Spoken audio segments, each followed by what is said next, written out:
जय हनुमान जी। एक बार कपिराज केसरी कहीं बाहर गए थे। माता अंजना भी बालक को पालने में लिटाकर वन में फल फूल लेने चली गईं।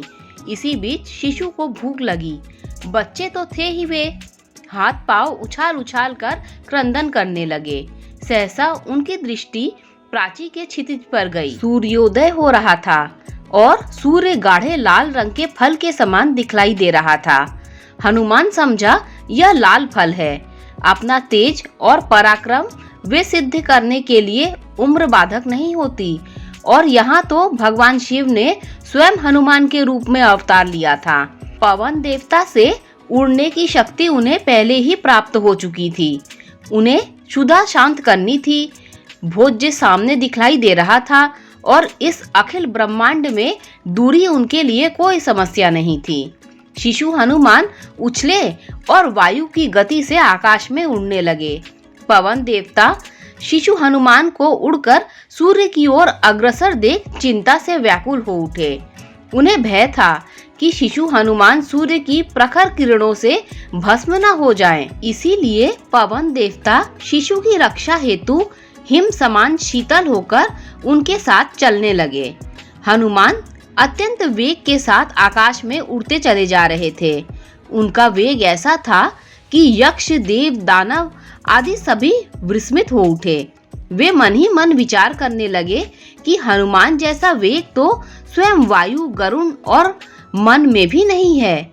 वे कह उठे, जब इस शिशु का शैशवावस्था में ऐसा वेग व पराक्रम है तो युवा तक आते आते यह समूचे ब्रह्मांड को हिलाकर रख देगा। इधर सूर्य देवता भी शिशु हनुमान को पवन देवता के सुरक्षा चक्र में अपनी ओर आते देख अति प्रसन्न हुए। हनुमान के स्वागत में उन्होंने अपनी किरणों को शीतल बना दिया।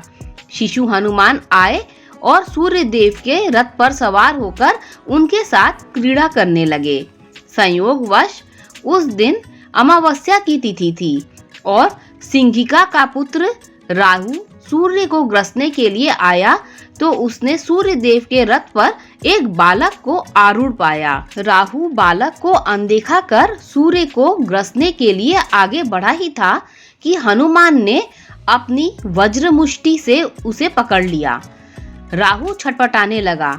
वह किसी प्रकार जान बचाकर भागा और सीधा इंद्र देवता के पास गया। उसने क्रोध में भरकर कहा, सुरेश्वर, क्षुधा निवारण हेतु आपने मुझे सूर्य और चंद्र को शोधन के रूप वन में प्रदान किया था, पर अब मुझे ऐसा प्रतीत होता है कि आपने मेरा यह अधिकार किसी क्रूर को दे दिया है। यह दूसरा कौन है और आपने मेरे साथ ऐसा क्यों किया? संभवतः आपको ज्ञात नहीं है। मैं अभी सूर्य के पास पहुंचा ही था कि वहां पर पहले से ही उपस्थित दूसरे राहु ने मुझे पकड़ लिया। यदि मैं किसी तरह अपनी जान बचाकर भागा ना होता तो मेरी मृत्यु सुनिश्चित थी। राहु की बातें सुन इंद्र देवता चिंतित हो उठे। वे विचारमग्न हो गए। उन्होंने अपनी स्मृति पर जोर डाला। उन्हें ऐसा भी याद नहीं आ रहा था कि उन्होंने कभी किसी और को इस प्रकार का अधिकार प्रदान किया हो। अंततः वो अपना सिंहासन छोड़कर उठ खड़े हुए और ऐरावत पर सवार होकर घटना स्थल की ओर रवाना हो गए। राहु आगे आगे चल रहा था। वहां पहुंचकर इंद्र के साथ होने के कारण राहु दुगने उत्साह में भरकर सूर्य को ग्रास बनाने के लिए झपट पड़ा। पहले से उपस्थित शिशु हनुमान को एक बार पुनः अपनी भूख की याद आई और वे राहु को भक्ष्य समझकर एक बार उस पर झपट पड़े। इंद्र देवता, मेरी रक्षा करें, चिल्लाते हुए राहु उनकी ओर भागा। राहु के प्राण किसी प्रकार बच गए, लेकिन शिशु हनुमान को तो भूख लगी थी। इसीलिए ऐरावत को सामने देखकर उसे भक्ष्य समझकर हनुमान उस पर झपटे।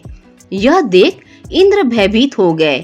अपनी रक्षा के लिए उन्होंने शिशु हनुमान पर अपने वज्र का प्रहार कर दिया।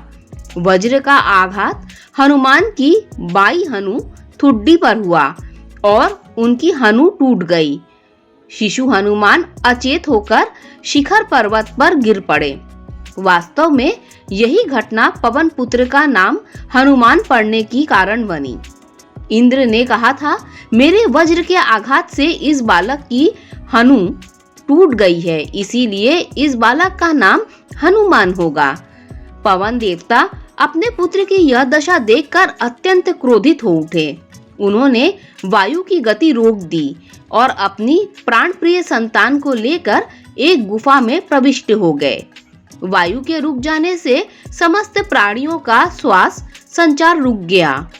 समस्त प्राणियों का जीवन संकट में देखकर इंद्र देवता, दूसरे और देवगण, गंधर्व, असुर, नाग, गुहांग आदि जीवन की रक्षा हेतु ब्रह्मा जी की शरण में गए। ब्रह्मा जी सबको साथ लेकर पर्वत की गुफा पर आए, जहां पवन देवता शिशु हनुमान को अंग में लेकर अश्रु बहा रहे थे। वहां उपस्थित सभी ने वायु देवता को बाहर आने का अनुरोध किया और बालक हनुमान को दिव्य शक्तियां प्रदान की। दोस्तों, अगर ये कथा अच्छी लगी हो तो लाइक, शेयर, सब्सक्राइब कीजिए। Thanks for watching this video.